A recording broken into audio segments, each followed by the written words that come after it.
And on this episode of Overblown Cast, we have this from Deadline. Tom Holland will play the lead role in Christopher Nolan's next film, The Odyssey. Now, I'm looking at this cast right now, and I kind of question certain things about it. I go on IMDb, the first name I see is Zendaya. This is Tom Holland, he's the lead in this thing, and Zendaya is the main character in this, according to IMDb. I think Hollywood doesn't really understand how irrelevant she really is. And how she is not a draw in any way, shape, or form whatsoever. And this is why I think that. Look at Spider-Man. Just the Spider-Man franchise, the 3 movies of it, where she plays Mary Jane. Clearly the worst Mary Jane. Clearly the worst love interest of all the Spider-Man. She is just the worst. I don't even understand. I gotta do a watch through of those. I don't understand why Peter Parker was so ridiculously infatuated by her. She was just the most boring, bland, monotone human being on the face of the earth. And for some odd reason, Peter's like, wow, I like her so much. Let me get her this cool little medallion. Like, what the fuck, man? No one cares about her. No one cares about her at all. But she was in those movies. So she was in 3 extremely successful movies. She was in 2 Dune movies. Pretty successful. I think the first one came out during COVID, so the numbers weren't really that good. But I thought the Dune movies were pretty great. I think she was the worst part of those movies. I think you could have honestly taken her character out of the second one, and the events of the movie happened the exact same way. Realistically, let me look at Dune 2. You take her out. What's the one? There's one scene I could think of where Paul dies and she kisses him to wake him up. Besides that scene, you could have taken her out of the entire thing and not a single solitary event would have changed. Because, of course, the movies aren't following the books at this point. I really hate when people say that, but like, oh, you didn't actually read them. All right, let me ask you a question. How many kids do they have at this point? None? Oh, then they're not following the books. Okay. But back to Zendaya. So, she was in 5 movies that were pretty damn successful. Then she was in Challengers. Fucking flopped. That might be one of the most unrealistic movies I have ever witnessed before. Because I cannot imagine a scenario where there are more than 0 people lusting over Zendaya. I find that to be the most unrealistic movie of all human history. There is no way there are more than 0 people pining for this woman's affections and love that look at her like this sexual goddess. Get the hell out of here. Get the hell out of here. Was it Euphoria? The one where everyone is gay and on drugs and stuff like that? No, no one cared about that. As soon as she got a whiff of success in Hollywood, she said, no, I'm good with that. Somehow they're bringing it back, but I imagine it's gonna get low-ass ratings. I think it's on HBO Max, too, so obviously, it's the weirdest thing with HBO, is that people brag about shows like The Last of Us when HBO says it's record-breaking numbers, like 8 million? I think the last episode of Last of Us had 8 million viewers. Like, is that a lot? Is that a lot for the world to stream in these days? That 8 million viewers is a massive success on a project that probably cost hundreds of millions of dollars to produce? You ain't making that much from ads, people. 8 million is bad at this point. But again, back to Zendaya. So I think her career is almost fluffed up around all these big projects where she just so happens to be part of it. I mean, could the same thing be said about Tom Holland?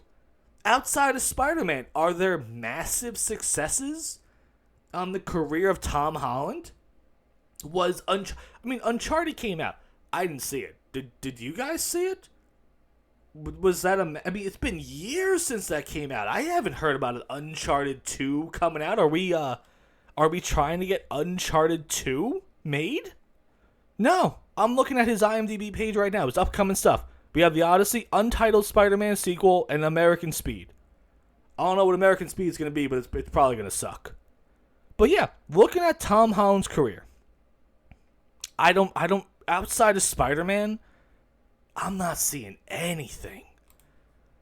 So some of these people, yeah, Anne Hathaway, big name, been in a lot of movies. Matt Damon, big name, a lot of movies. Charlize Theron, don't care for her politically, big name, lot of movies. Lupita Nyong'o, love her. Love her and everything, except Quiet Place Day One. What a bullshit movie that was.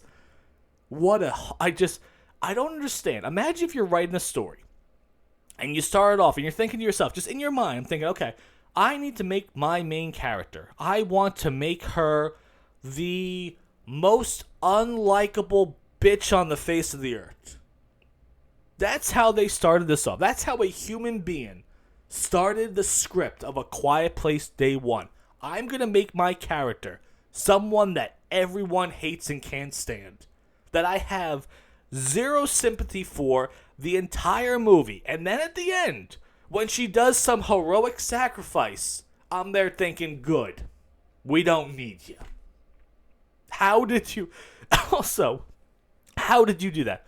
Also, I think she's playing Tiana from A Princess The Frog Prince? No, that's not coming out anymore. I'm sorry. I'm looking at IMDb right now. I thought she was rumored to be Tiana in The Princess and the Frog.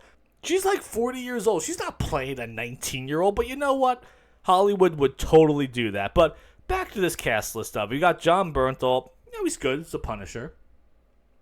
I'm trying to think of what else he's been in that he was the main star. But you know what? He's hot right now. People want to cast him in things. Robert Pattinson, big name. A lot of good movies. But Zendaya, does she really belong on that list? Does Tom Holland belong on that list? Compared to all these other people that have been in pretty damn good products. Are they really drawing in people these days? I mean, every time I bring up this conversation with Tom Holland, people always mention a movie called Cherry. I don't know what the hell Cherry is. I only heard about this movie when I was kind of crapping on this dude, and people were telling me, oh, it's an Apple original movie. That explains why no one's watched it. Man, Apple Plus is just the worst thing ever, isn't it? Chaos Walking, never heard. That's that one with Daisy Ridley. I don't care for that at all. So when I look at this cast list, I'm seeing a lot of names here, but I'm seeing a lot of overbloated careers. And Christopher Nolan, obviously, pantheon of directors, probably on the Mount Rushmore when it's all said and done. I don't know. This guy he does a lot of great things. But every now and then he might pop out Tenet, which will just make you go, what the hell was that? That I don't understand. Again, another movie that I need explained to me as if I'm a 5-year-old. I will never understand Tenet. But obviously Christopher Nolan's coming off of Oppenheimer, so yeah, that's the next thing he's going to do is going to be highly talked about. And when you have a cast like this of all people, the name recognizable people that have been in things, I mean, are you what could the budget be for something like this? Like, all these people are stars in their own right and are probably going to demand some kind of high paycheck here, or are they all going to say, okay, I'm going to take the base amount of money here, and then we'll be able to have the biggest cast of all time, and everyone's going to love it. But Tom Holland and Zendaya as the top leads in this thing, and Tom Holland as Odysseus, I don't look at Tom Holland as, wow, you just beat the shit out of the Trojans, and now you're returning home? Like, if I'm returning home to Zendaya, I'm taking my time. But you know what? In the end, what do you guys think about that? What do you want?